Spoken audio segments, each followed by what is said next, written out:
À toutes et à tous, bonjour et bienvenue dans la Grande Revue. La Grande Revue, ce format hebdomadaire qui revient pour vous sur les informations essentielles ayant marqué l'actualité africaine de cette semaine. Et pour cet exercice, je serai avec 4 collègues du service de l'information et je m'en vais justement vous les présenter. Axel et Manabalo, bonjour.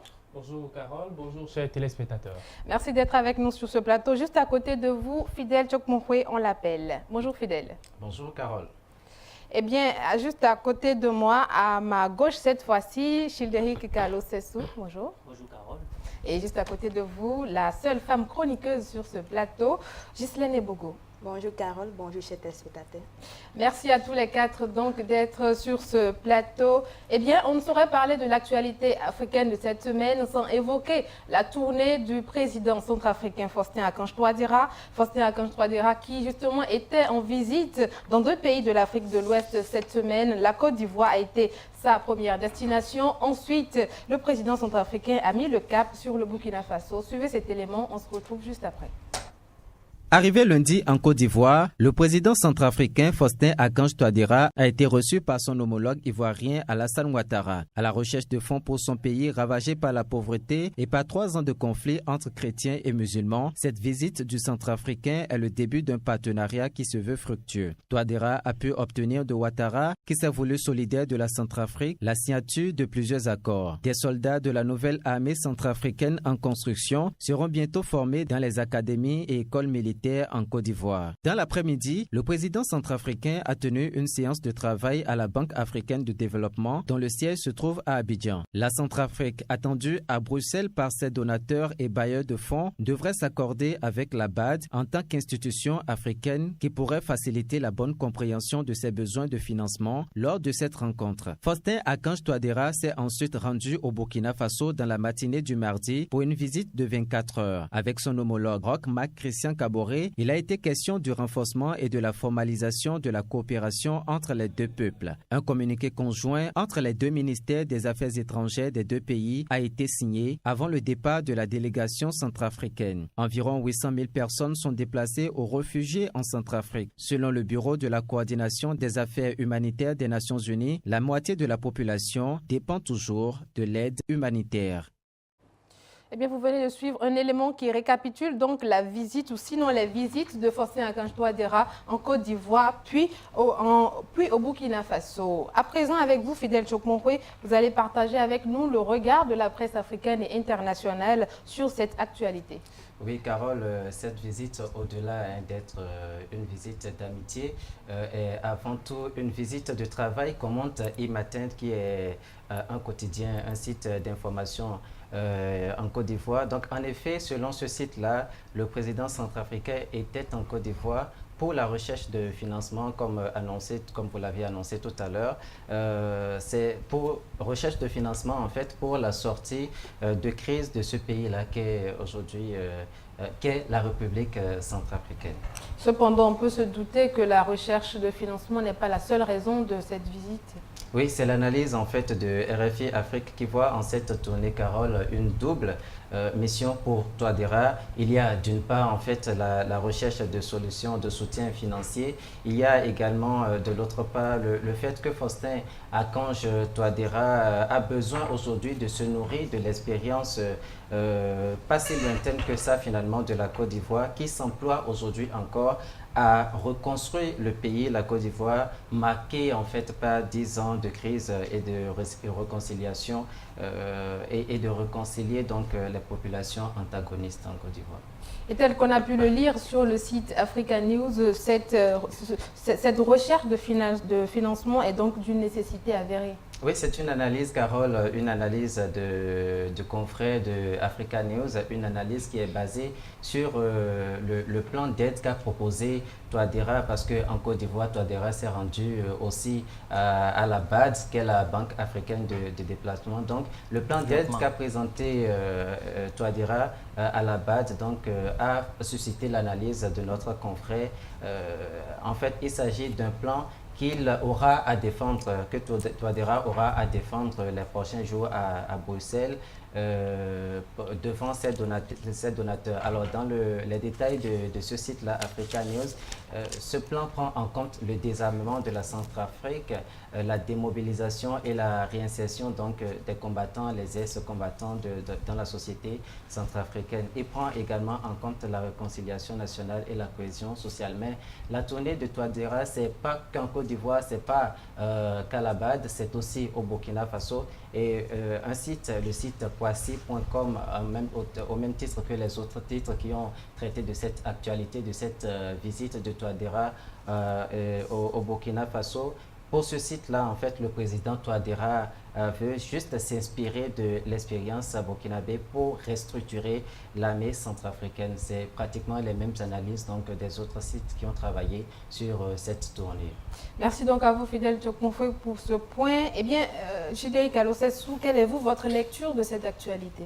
Eh bien, je note que le président centrafricain, Faustin Archange Touadéra, n'a fait que suivre une procédure normale à mon sens. Parce que vous savez, déjà la coopération sud-sud où les accords bilatéraux sont d'une importance, ma foi, très grande, capitale. Parce qu'il est important, d'accord, de s'inspirer de ce que l'autre a déjà fait sur le continent. C'est également une vérité réelle que la Côte d'Ivoire, par exemple, dans le domaine n'a pas encore réussi à se sortir d'affaires, s'il faut le dire de cette façon, parce que la Côte d'Ivoire, la sortie de la crise post-électorale, c'est encore récent. La Côte d'Ivoire est sortie de cette crise, c'est récent, mais la Côte d'Ivoire a quand même une petite expérience sur la République centrafricaine. Pareil pour le Burkina Faso, dont les populations, les jeunes notamment, ont obligé l'ancien président donc, à sortir du pays. Alors, ce que vit aujourd'hui la Centrafrique oblige Faustin Archange Touadéra à sortir de cette sphère, de son territoire pour aller chercher d'autres secours au dehors. Parce que vous n'êtes pas sans savoir qu'aujourd'hui, en Centrafrique, c'est d'abord une question sécuritaire qui est vraiment inquiétante en Centrafrique. Le retrait des forces armées françaises qui constituent les forces sangaris, on l'a noté en début de semaine écoulée. Alors, ceci a fait qu'en Centrafrique, aujourd'hui, la quiétude n'est plus un acquis. Alors, il va falloir vraiment courir pour trouver les moyens adéquats. Même si, je précise, avoir de l'argent aujourd'hui auprès de la Côte d'Ivoire ou du Burkina Faso, je pense que ce n'est pas gagné d'avance. Mais tout au moins, il y a l'expérience qui est là. Faustin Archange Touadéra peut s'inspirer de l'expérience de Alassane Dramane Ouattara, également de Roch Marc Christian Kaboré. Eh bien, on retient avec vous qu'au regard du passé de ces deux pays et des expériences similaires, Faustin Archange Touadéra peut donc aller auprès de Roch Marc Christian Kaboré et de Alassane Dramane Ouattara pour prendre des conseils. Mais ma question s'adresse à vous, Axel Emanabalo. Est-ce que vous pensez que ces deux dirigeants-là sont exactement ou sont vraiment les personnes habilitées à donner des conseils à Archange Touadéra? C'est vraiment là la grosse interrogation. Carole Adriana à Rodécon. En réalité, c'est vrai, l'expérience compte beaucoup dans ce qui se passe aujourd'hui, surtout en matière de sécurité.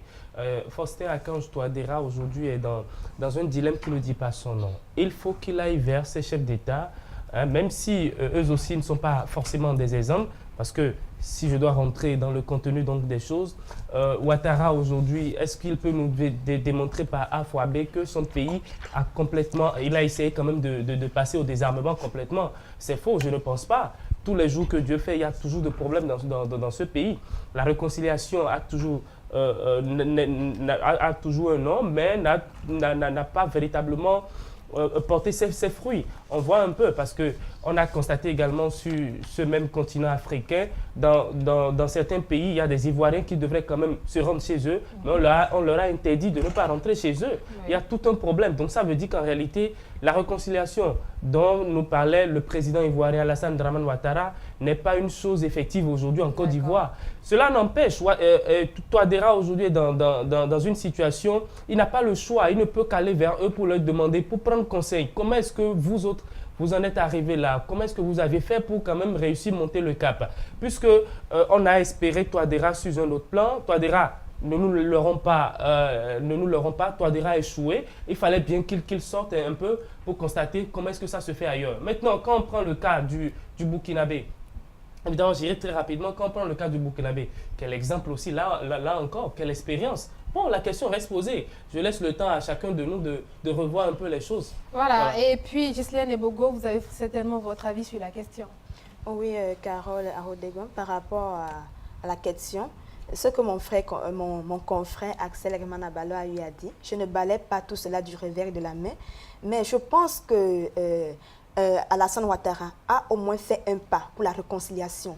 La preuve en est, il y a eu des personnes, des Ivoiriens qui étaient en exil au Ghana, qui sont au moins rentrés. C'est vrai que la totalité des Ivoiriens ne sont pas encore retournés. Dans le même temps, on interdit à d'autres Ivoiriens des idées. Oui, c'est vrai. Mais il faut dire que la question... Je vous en prie, nous allons laisser Ghislaine aller au bout de ses idées et puis je vous redonne la parole. Oui, je dis que Alassane Ouattara n'a pas du tout, n'a pas échoué sur toute la ligne comme le déclare Axel Hermann-Abalo.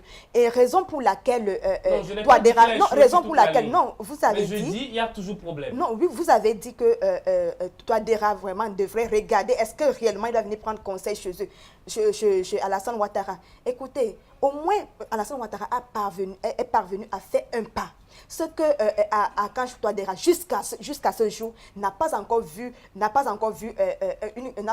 vraiment effectif chez lui en Centrafrique. Les guerres se multiplient, les mésententes, les meurtres. Raison pour laquelle il s'est rendu, moi je pense qu'il s'est rendu au niveau en Côte d'Ivoire et il n'a pas fait de mauvais choix. Parce que si on doit regarder dans les pays africains, jusqu'ici, c'est la Côte d'Ivoire qui a vraiment connu une crise, et on connaît combien de morts il y a eu. On connaît combien de personnes sont tombées à cause des multiples guerres. Mais en ce moment-ci, je pense qu'il y a au moins une stabilité, plus ou moins une stabilité. Sinon, comment on le dit, Alassane Ouattara ne pouvait pas prétend à un référendum. Ça veut dire qu'il y a au moins déjà un espoir, il y a un équilibre et Akange Touadéra n'a pas autre choix que d'aller là-bas, non seulement peut-être parce qu'il n'a pas de choix, mais également parce que les fruits de la politique de Alassane Ouattara sont en train d'être vus par tout le monde, vus par les Africains. D'accord, Ghislaine Ebogo. Et puisque vous avez la parole, nous allons rester avec vous pour aborder le deuxième sujet de cette émission. Il s'agit du drame ferroviaire de Eseka au Cameroun. On se rappelle de ce drame, ce souvenir douloureux donc qui avait fait 79 morts et près de 600 blessés. Eh bien, cette semaine, il y a eu quelques rebondissements, notamment, il s'agit notamment d'une forme d'indemnisation, puisqu'on a appris que les familles ont reçu des frais d'obsèques qui s'élèvent à 1 500 000. On a également appris que 28 des 119 familles de victimes ont déposé plainte adressée à la Camraï, plainte adressée également à l'État camerounais. Eh bien, pour en savoir plus sur ce sujet, nous allons suivre ensemble cet élément et on se retrouve juste après. 3 semaines après le drame ferroviaire des Eseka au Cameroun, les proches de 28 victimes ont porté plainte lundi dernier. Cette action vise la compagnie ferroviaire Camraï, dont le groupe Bolloré est actionnaire majoritaire. Défaillance, négligence et omission de porter secours aux accidentés constituent les mobiles de plainte déposées devant les tribunaux des États. Le groupe Tanri et l'État camerounais sont aussi assignés en justice par les familles pour les mêmes mobiles. Monsieur Guy-Olivier Motin, membre d'un collectif d'avocats créé pour défendre les victimes de l'accident, met en cause le système de freinage. Nous travaillons avec des experts et sommes-nous en mesure d'affirmer sans risque de nous tromper que le système de freinage du train était défaillant. Une information judiciaire devrait être ouverte à la suite d'une enquête et ce n'est qu'au terme de ces procédures que le parquet des États statuera si un procès aura lieu ou pas. D'autres collectifs de victimes comptent également saisir la justice. L'annonce de cette accusation survient alors que Camraï a annoncé une première enveloppe de 1 500 000 francs CFA pour indemniser les victimes de ce drame du 21 octobre dernier. Afin d'éviter aux éprouvés toutes les procédures d'indemnisation qui paraissent longues et complexes dans ce type d'accident, Camraï a désiré faciliter les démarches en débloquant d'urgence un soutien budgétaire destiné à la prise en charge des frais funéraires, a indiqué la filiale camerounaise de Bolloré dans un communiqué. Voilà un élément réalisé donc par Ghislaine Ebogo. Ghislaine Ebogo qui est avec nous sur ce plateau. Avec vous, on en saura davantage sur les traitements qui a été fait de cette actualité-là par la presse africaine et internationale. Oui, effectivement, Carole Arodé, comme vous savez, ça a été un drame qui a vraiment parcouru le monde entier, l'Afrique. Ça a été un drame vraiment qui a touché le peuple, la population camerounaise ainsi que la population africaine. Le Monde.fr a relayé cela en disant qu'effectivement le lundi, les familles des victimes et puis les proches de ces victimes ont déposé une plainte au niveau des ECA où s'est déroulé le drame. Et ils ont déposé une plainte contre la compagnie Camrail qui est vraiment, une filiale de Bolloré. Également que les motifs qu'ils ont avancés dans la plainte sont la négligence, l'homicide volontaire. Également, ils ont l'homicide involontaire plutôt. Oui, l'homicide involontaire, voilà. Autant pour moi, la négligence et puis l'homicide involontaire. Il y a également un avocat, Guy-Olivier Motin, qui a pris la bonne volonté de pouvoir défendre ses familles, volontairement, de défendre ses familles, qui a précisé que selon ses enquêtes et puis les experts avec lesquels il travaille depuis longtemps, que l'accident a été causé par non seulement un excès de vitesse, mais également par une défaillance sur le système de freinage de l'appareil du train Camrail. Également, vous avez vu là, comment on le dit, le Monde a réellement relayé qu'il y a une indemnité qui a été versée aux familles. À ce moment, il y a 45 familles qui ont déjà perçu ces frais qui ont commencé à être versés le jour même où les 28 familles sont allées déposer la plainte. 42 autres familles ont eu à percevoir les frais de... Et il faut rappeler que ces frais-là sont destinés justement à couvrir les frais d'obsèques des victimes. C'est uniquement ceux qui ont perdu vraiment des membres de famille qui perçoivent ces frais depuis le lundi, qui perçoivent les 1 500 000 le lundi. Et donc il ne s'agit pas réellement d'un dédommagement pour l'accident, mais juste pour les frais d'obsèques. Pour les frais d'obsèques. Il faut le préciser.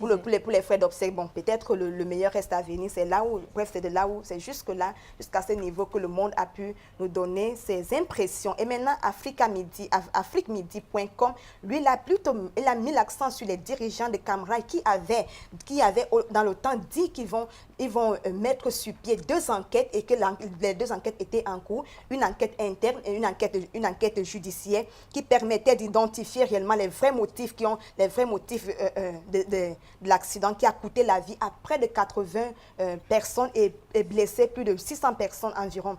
Et également, Africa Midi, comme nous a fait savoir par le biais de l'avocat Guy-Olivier Motin, qui n'exclut pas la possibilité que cette enquête-là continue à faire vraiment, continue à faire une étude au niveau de Paris. Parce qu'il a dit qu'il est sûr que vraiment, cette enquête ne se limitera pas au Cameroun, mais que les recherches pour voir vraiment clair dans ce dossier et pouvoir situer les responsabilités continueront à se faire au niveau de Paris. C'est ce que africamidi.com nous a relayé. Et également que les familles, comme je le disais, ce n'est que les familles qui ont eu à perdre quelqu'un qui peuvent percevoir ces 1 500 000. Et la plainte a été déposée au niveau du tribunal des ECA, au niveau du tribunal de grande instance et puis de première instance. Mais on ne sait pas encore, on n'est pas encore statué, le gouvernement, les tribunaux ne sont pas encore statués sur si vraiment il y aura un procès ou pas. C'est après une information judiciaire dont l'enquête a été lancée depuis le mardi qui suivait que les tribunaux des États vont se prononcer et dire aux familles s'ils vont lancer une enquête, vraiment, s'ils vont lancer un procès ou pas. Et puis on a également appris que la plainte adressée à la société Bolloré, elle sera quand même déposée à Paris. Oui, elle sera déposée à Paris. C'est ce que les infos MA nous ont relayé, tout simplement parce qu'ils disent que non seulement Camrail, qui est dirigé par Bolloré, qui est un Français, qui est un Parisien, il voudrait que justice soit faite, voir également si vraiment la France est contente de voir vraiment, comment je peux le dire, l'agence de voyage ou bien alors l'agence ferroviaire de l'un de ses compatriotes venir avec des vieux trains pour venir tuer et réduire la population camerounaise.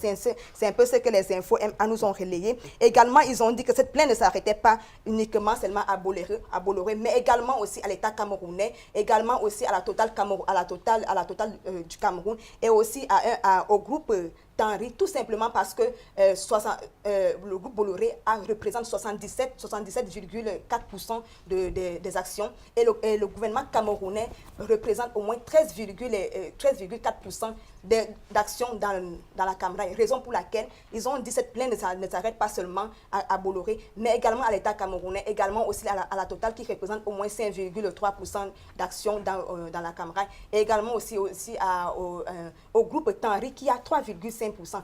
Donc, cette plainte-là s'étend vraiment, ça fait au moins 4 personnes qui devront répondre vraiment de ce meurtre qui a vraiment causé la vie de plusieurs Camerounais. Qui a ôté la vie à environ 79 personnes et blessé 600 personnes. Oui, je vais en venir avec Presse Afrique, vraiment, qui nous a relayé que les Camerounais ont organisé, spécialement les avocats, ont mis sur pied un collectif de 8 avocats qui ont décidé volontairement de défendre vraiment les victimes de l'accident ferroviaire. Et parmi ce collectif, il y a une dame, Madame Poliane Boum, qui est barreau à Douala et membre du collectif de ces 8 avocats bénévoles, qui a décidé de défendre vraiment ses causes parce qu'elle était une victime aussi, elle était dans l'accident ferroviaire.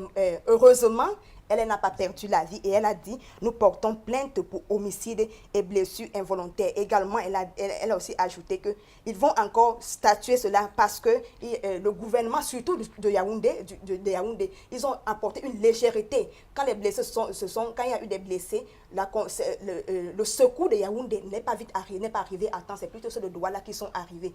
Donc, c'est un peu ce que nous relaye Presse Afrique.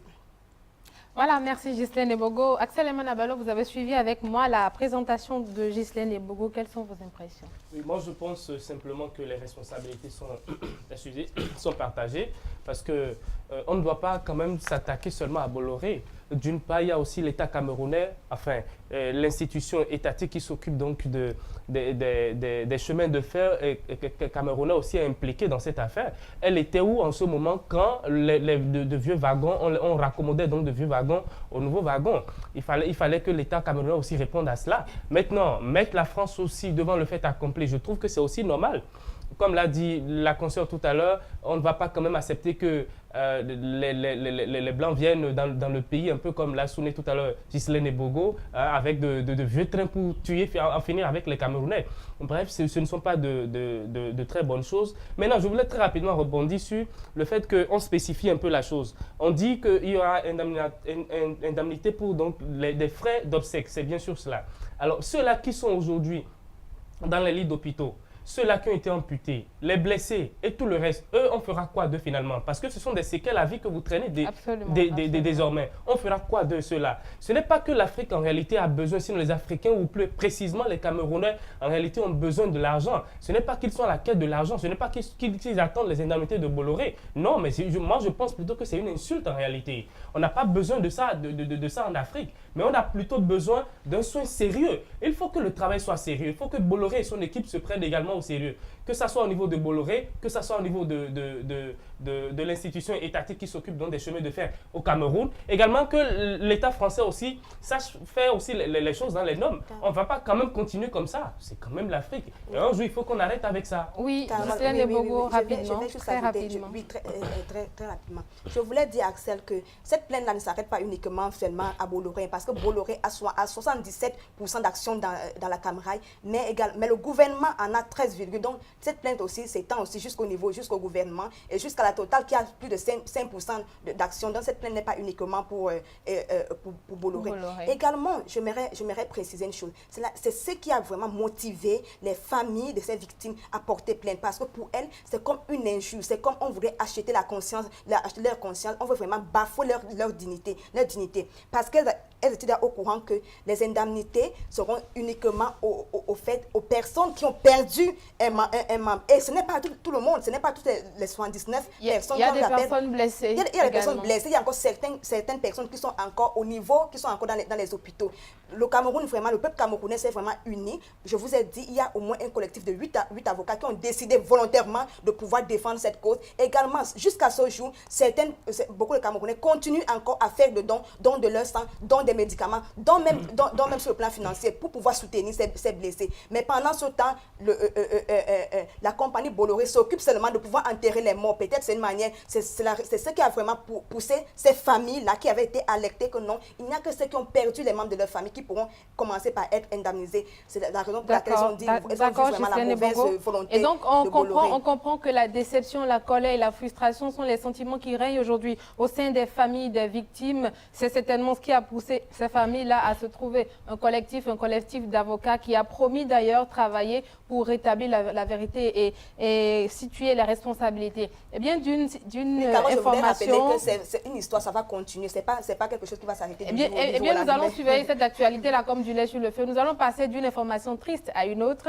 La dernière, donc, de cette tournée africaine. Il s'agit bien évidemment de la victoire de Donald Trump aux États-Unis. Eh bien, vous le savez, l'élection surprise de Donald Trump à la Maison-Blanche suscite des interrogations en Afrique. Absente des débats télévisés lors de la campagne, l'Afrique est revenue quand même quelquefois dans les discours du candidat Trump, notamment avec des positions assez dures en matière d'immigration et de gouvernance. Alors, quelle place pour l'Afrique dans la future administration Trump? C'est un reportage de Stanislas Langanfin qui va justement nous édifier quant à la question. L'épilogue de la présidentielle américaine n'aura pas laissé au carreau l'Afrique, même si les débats télévisés ont occulté la politique africaine des deux aspirants à la Maison-Blanche. Les positions du nouvel élu ont été affichées dans ses discours des plus bouleversants. Donald Trump a été on ne peut plus clair dans un tweet en 2013 sur sa vision de l'Afrique. J'aime vraiment Nelson Mandela, mais l'Afrique du Sud est une bombe criminelle à retardement qui attend juste d'exploser et n'est pas une bonne situation pour les gens. Une position restée inflexible pour le nouveau locataire du bureau ovale qui promettait lors de la campagne exclure tous les musulmans des États-Unis, notamment les Africains qui constitueraient une menace djihadiste. Si Donald Trump tient ses promesses d'interdiction du territoire américain aux Africains musulmans, ce qui sera difficilement faisable selon certains analystes, des millions d'Africains devront être interdits de territoire américain. Lors d'un discours, Donald Trump avait notamment exprimé sa politique de l'immigration.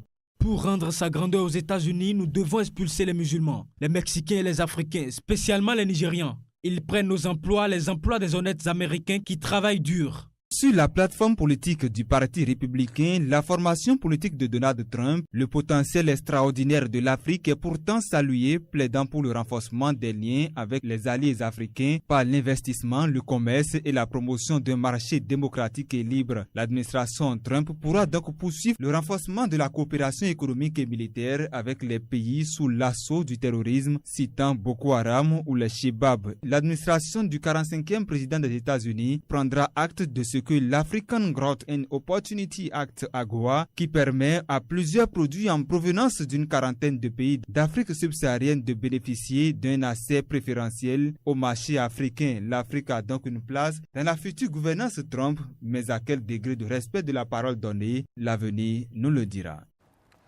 C'était un reportage de Stanislas Shedrack Langanfin. Eh bien, avec vous, Axel Eman Abalou, nous allons parler de la place de l'Afrique dans la future administration Trump, telle que relayée dans les médias africains. Oui, Carole Adriana Rodekon, nous allons très rapidement commencer par Jeune Afrique. Jeune Afrique qui placard donc à sa une États-Unis. 2 points. Nkurunziza en tête des premières réactions à la victoire de Donald Trump. Eh bien, on a certainement, un peu comme vous pouvez donc le lire sur vos petits écrans à la maison, dans son message adressé au nom du peuple burundais, au nouveau président américain, Pierre Nkurunziza dit, je cite, très rapidement, Carole, Donald Trump, au nom du peuple burundais, nous vous félicitons chaleureusement. Votre victoire est celle de tous les Américains. Fin de citation. Mais comprenez quand même que Pierre Nkurunziza ne va donc pas s'arrêter jusque-là. Il ira un peu plus loin, mais cette fois-ci, écoutez bien ce qu'il déclare. On dit, cette victoire de Trump ressemble plus à ce qui s'est passé au Burundi, contrairement à ce que les faiseurs d'opinion, médias et certains spécialistes essayent souvent de faire croire. Le peuple a toujours le dernier mot. Trump prendra la bonne décision lorsque la vérité sur la situation réelle au Burundi va éclater. Eh bien, certainement, ça vous fait également marrer. De Jeune Afrique, nous allons passer à Imatin, qui a également relayé cette actualité qui a fait donc le tour toute la semaine, le quotidien choisit d'aborder un autre angle donc, du sujet. C'est plutôt la réaction contraire à celle des autres présidents qui a intéressé le confrère, qui titre donc Liberia, Sirleaf Johnson attristé en griffe évidemment, tel que vous pouvez donc le voir sur vos écrans, par la défaite d'Hillary. Dans une interview accordée à nos confrères de BBC également, elle déclarait « Je suis extrêmement attristé par cette occasion manquée de la part du peuple des États-Unis de se joindre aux petites démocraties en mettant fin à la marginalisation des femmes », rapporte le quotidien au sujet de la relation entre l'Amérique et l'Afrique. La première femme démocratiquement élue à la tête d'un État africain répond aux confrères en ces thèmes. Je la cite très rapidement. « Nous ne savons pas ce que la nouvelle politique américaine de l'Afrique sera avec l'administration Trump. Nous allons devoir prendre et voir. Nous allons devoir attendre et voir, j'allais donc dire. De toute évidence, nous sommes inquiets, mais nous devons lui donner une chance de bénéficier, du bénéfice donc du doute. » Fin de citation. Et enfin, pour donc finir cette revue très rapidement, nous allons parler donc de Jelly.com qui a abordé évidemment le même angle que les autres quotidiens. Merci à vous, Axel Emanabalo. Certainement que Chidéry Kalosessou a hâte de se prononcer là-dessus. Tout à fait. Vous savez, la présidentielle aux États-Unis intéresse tout le monde, peu importe le point, là où vous retrouvez la position géographique sur la planète Terre. Alors, je pense que les chefs d'État africains sont en droit de se prononcer sur cette question parce que les États-Unis, c'est pratiquement le monde en fait. Le premier responsable des États-Unis, c'est l'homme fort du monde, a-t-on l'habitude de dire. Eh bien, nous savons également que les États-Unis ont assez de relations entre... Il y a assez de relations entre l'Afrique et les États-Unis. Eh bien, au détour de tout ce qui s'est passé au cours de la campagne, est-ce que les Africains aujourd'hui ont raison d'avoir peur du prochain mandat de Donald Trump? Oui, et c'est ce que je disais. Les Africains ont raison d'avoir peur parce qu'au cours de la campagne, Donald Trump a avancé beaucoup d'idées qui ne sont pas justement en faveur du continent africain. Lesquelles, par exemple, Donald Trump qui pense donc mettre fin à l'immigration. Oui. Alors, les accords de libre-échange qui n'agréent pas du tout Donald Trump. Donald Trump n'est pas du tout d'accord avec certains accords de libre-échange. C'est des questions qui peuvent donc susciter assez d'inquiétude. Et donc, il faut également rappeler qu'il n'y a pas vraiment une politique africaine dans le plan de Donald Trump. On nous renseigne qu'il n'y a même pas un spécialiste du continent africain auprès de Donald Trump. C'est des aspects qui devront donc vraiment inquiéter.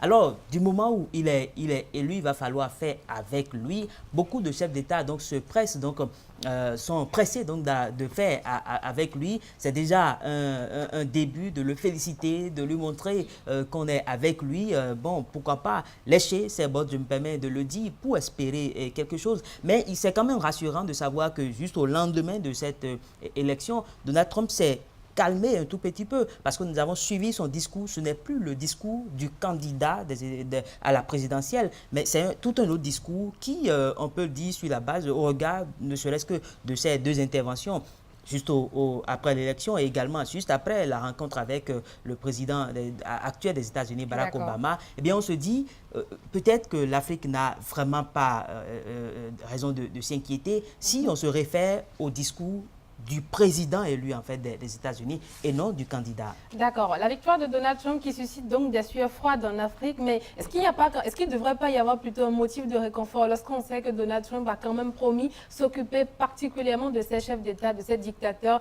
qui s'éternisent au pouvoir en Afrique? Oui, Carole Arodégon, c'est un peu ce que certains Libériens ont eu à préciser parce que la réaction de leur chef d'État n'a pas plu à certains, mais à d'autres ça a plu. Certains ont trouvé qu'elle a été trop dure, qu'elle a débordé, elle a dépassé les bornes, qu'elle devrait s'excuser, qu'elle devrait présenter ses excuses non seulement à son peuple. Et pour rappel, Axel Emanabalo l'a évoqué brièvement dans sa revue de presse. Eh bien, après la victoire de Donald Trump, Ellen Johnson Sirleaf, la présidente libérienne, est montée au créneau et n'a pas caché sa déception face à la victoire de Donald Trump. Oui, mais certains de ses compatriotes lui ont demandé de s'excuser devant le peuple libérien ainsi que de présenter ses excuses à Donald Trump, ce qu'elle n'a pas vraiment digéré ni accepté. Mais d'autres, par contre, ont dit qu'il n'y a aucun problème si Donald Trump est là, c'est parce qu'il avait précisé qu'il va s'occuper des corrompus et puis des dictateurs, qu'il n'y a que les chefs d'État corrompus et dictateurs qui doivent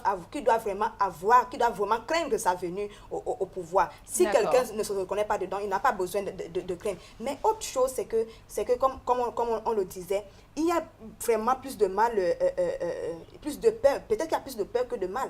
Mais pour la présidente libérienne, elle s'inquiétait en disant que est-ce que les programmes qui ont été mis en place par le président George Bush et le président Barack Obama ne vont pas connaître vraiment, comme je peux dire, un recul ou alors ne seront pas affectés par la venue du président Donald Trump, parce qu'elle ne fait vraiment pas confiance à Donald Trump, malgré, bien qu'elle soit vraiment d'accord qu'il ne faudrait pas que les dictateurs continuent à persister, à rester au pouvoir, également qu'il faudrait plus que les personnes continuent à corrompre, à voler l'argent du peuple. Mais elle est tout à fait quand même inquiète du fait qu'elle ne sait pas qu'adviendrait-il demain l'avenir non seulement du continent, mais également des programmes qui ont été mis en place. En 5 secondes, moi je pense plutôt que l'intervention de Sirleaf, c'est le côté féministe qui est mis devant. Écoutez, Sirleaf regrette peut-être l'échec de Hillary Clinton.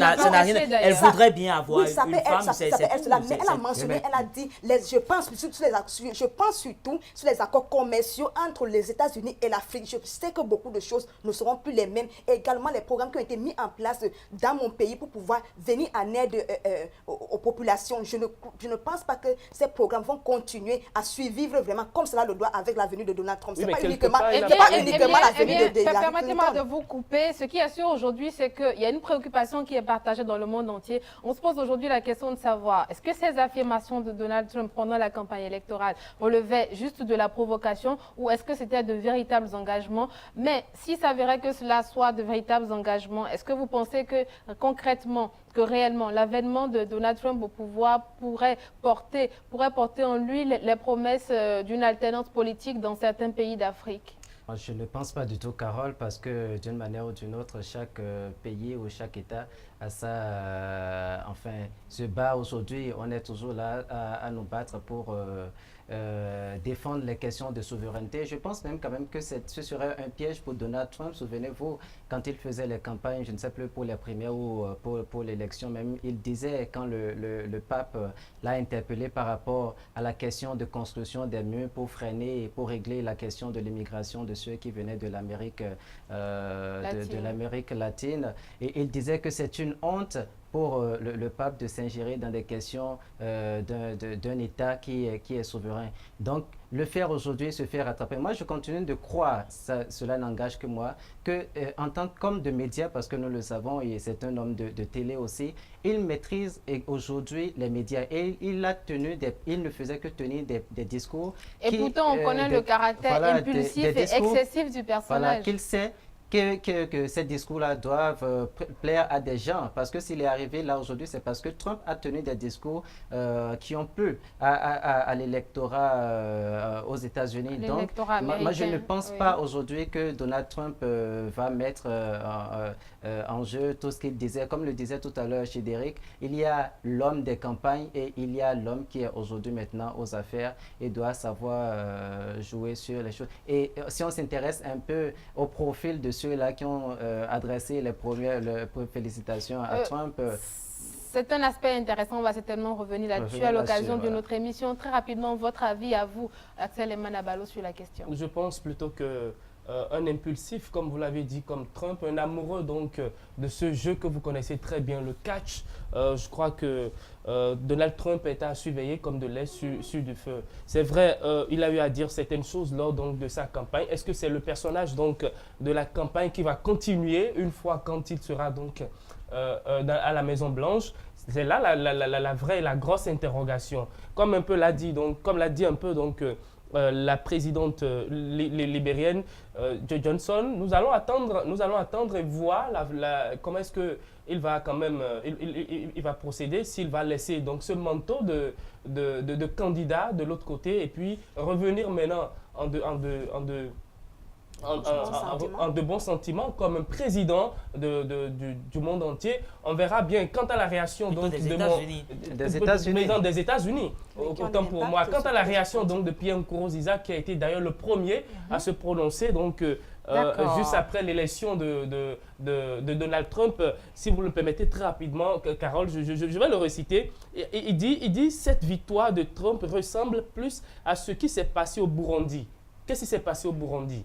Je vais très rapidement revenir là-dessus tout à l'heure. Contrairement à ce que les faiseurs d'opinion, médias et certains spécialistes essayent souvent de faire croire, le peuple a toujours le dernier mot. C'est Pierre Nkurunziza qui parle. Et il continue. Trump prendra la bonne décision lorsque la vérité sur la situation réelle au Burundi va éclater. De quelle situation Pierre Nkurunziza parle en réalité? Je crois que tout est déjà dans sa déclaration. C'est une affirmation qui devrait provoquer, ça provoque l'hilarité. On ne va pas discuter davantage là-dessus. Eh bien, mesdames et messieurs, chers amis téléspectateurs, la grande revue, c'est l'actualité africaine, mais la grande revue, c'est également l'interactualité. Suivez cette revue de presse internationale. On se retrouve après pour en discuter. Amis de la revue internationale, bonjour. L'actualité cette semaine a été largement dominée par la présidentielle aux États-Unis.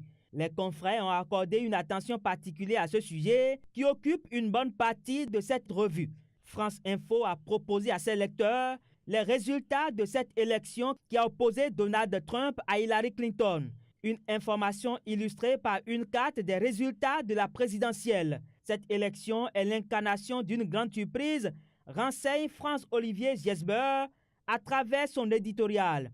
Mon confrère du journal Le Point se demande comment a-t-on pu en arriver là. Il est allé plus loin en précisant que l'élection de Donald Trump a provoqué un grand concert de pleurnicheries et de gémissements.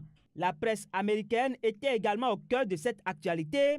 Déjà mercredi, les journaux ont fait le point de cette présidentielle. Le New York Times et le Dallas Morning News ont reconnu le triomphe de Trump.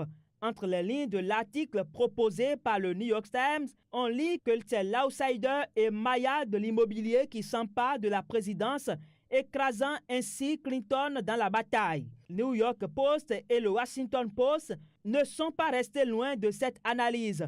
Donald Trump est élu, c'est le choix des Américains. Le Figaro pense que ce qu'il convient de retenir est que le 45e président des États-Unis a récolté 290 grands électeurs contre 228 pour sa rivale. Les Américains votaient également pour le Sénat et la Chambre des représentants, renseigne le journal. Une étape soldée aussi par la victoire des Républicains. Trump est tout de même imprévisible. Difficile donc de deviner la stratégie politique des États-Unis pendant les 4 années à venir, prévient Direct Matin qui se demande les probables conséquences de cette victoire. L'élection du milliardaire a suscité également des réactions dans le monde. L'Atlantico.fr, le journal français en ligne, s'est intéressé aux messages de félicitations des présidents des grandes puissances du monde. Trump président, les réactions des chefs d'État étrangers placardent le journal à la une de son site web le 9 novembre dernier. Dans l'article, on y voit une fine sélection constituée de Vladimir Poutine, Angela Merkel, Theresa May, Xi Jinping, Benjamin Netanyahu et la liste n'est pas exhaustive. Des messages souvent accompagnés de mises en garde renseignent le journal. L'Afrique, le continent le plus inquiet après cette élection, s'est également prononcé. Le site de Radio France Internationale a été pour les chefs d'État africains un canal d'expression. Des présidents ougandais, rwandais, égyptiens, burundais et sud-africains ont rompu avec le silence. On attend de voir ce que le nouveau président des États-Unis fera de la relation entre l'Afrique et la grande puissance du monde. Pour l'heure, Donald Trump est préoccupé par les démarches pour la transition. Jeudi, il a été reçu par le président Barack Obama, constate le Monde.fr, le Journal du Montréal, Le Temps et bien d'autres. Le 13 novembre 2015, la France a été frappée par un attentat qui a pris pour cible le Bataclan. Un an après, l'Hexagone se rappelle de ces moments douloureux. Dans une interview accordée par Gilles Keppel au journal en ligne Ouest France, le spécialiste de l'islam dit que c'était un échec politique pour Daesh.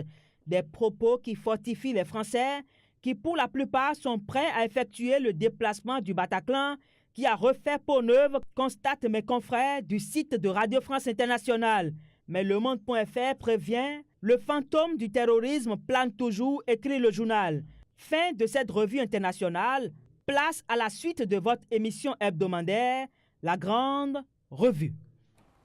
Voilà, à l'instant, la revue de presse internationale présentée par Childéric Carlos Sessou avec pour sujet la commémoration des attentats du 13 novembre à Paris et puis la victoire de Donald Trump qui est bel et bien la plus grosse actualité de cette semaine sur le plan mondial. Tout à fait, Carole, on ne peut au détour de cette semaine se passer de cette grosse actualité parce que comme nous l'avons eu le temps de le dire, la présidentielle aux États-Unis, c'est comme la présidentielle dans le monde entier, parce que les États-Unis, c'est assez de relations. Les États-Unis, c'est la grande puissance au monde. Et donc, c'est pour cela que nous avons consacré une bonne partie de cette revue internationale à la présidentielle aux États-Unis. Et comme on était en train de le dire, eh bien, l'élection de Donald Trump a été une grande surprise pour beaucoup, parce que déjà, même avant la présidentielle, les sondages et même la presse internationale donnaient Hillary Clinton comme la prochaine présidente des États-Unis, mais ça n'a pas été le cas. Certains ont même dit, eh bien, l'élection de Trump a fait mentir les sondages, oui. Et voilà, pour caricaturer un peu la situation. Donald Trump a su le faire seul à partir d'un moment donné parce qu'il a été vraiment lâché par les siens. Il a réussi à le faire, c'est bien. L'essentiel maintenant, c'est la suite à donner à cette élection à partir déjà du 20 janvier prochain, date à laquelle Barack Obama va lui passer officiellement le pouvoir. D'accord. Ghislaine Leboko, je vous sais très féministe. J'imagine bien votre déception lorsque vous avez compris que les États-Unis étaient passés à côté de la chance d'élire la première femme présidente.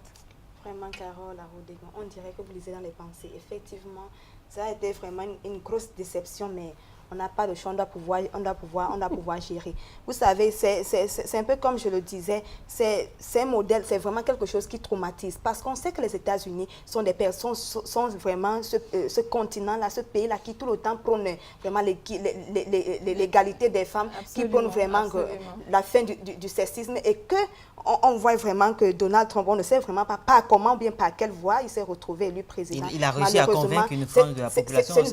C'est une vérité amère, mais on doit pouvoir l'absorber comme ça. Même s'il a réussi à convaincre, je me dis, pourquoi est-ce que même le peuple, on n'a jamais assisté comme ça, le peuple a manifesté, vous voyez, les populations ont manifesté. Oui, une partie de la population a certainement manifesté, mais c'est une plus grande majorité qui a voté. On dirait, non, moi je me dis, vous savez, c'est comme un rêve. Moi, peut-être qu'ils allaient voter étant aveugles, mais c'est maintenant qu'ils sont face à la réalité, mais qu'ils se disent, mais qu'est-ce qu'on a eu à faire? On ne va pas appeler ça un rêve, on va plutôt appeler ça un cauchemar. Bon, on dit seulement, oui, peut-être un cauchemar, mais on doit pouvoir l'absorber comme ça.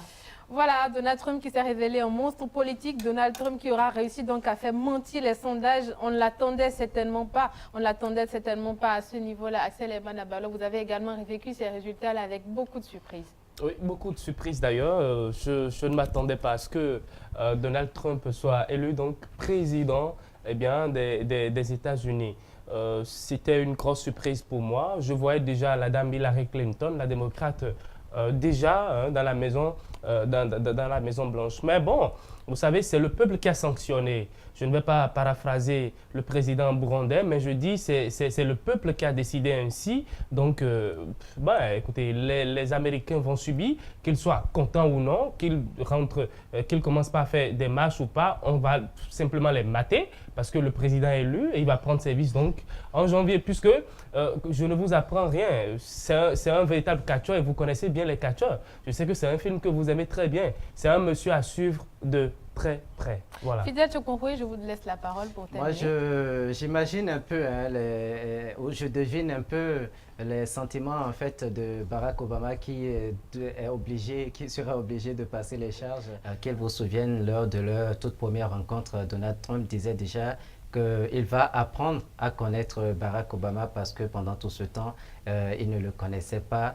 Et vous avez vu aussi toute la lutte, la bataille de Barack Obama pour pouvoir mettre Hillary Clinton un peu devant. Et vous connaissez on va dire, rancune peut-être un peu tenace de Trump, qui est obligé aujourd'hui quand même de faire du politiquement correct en disant que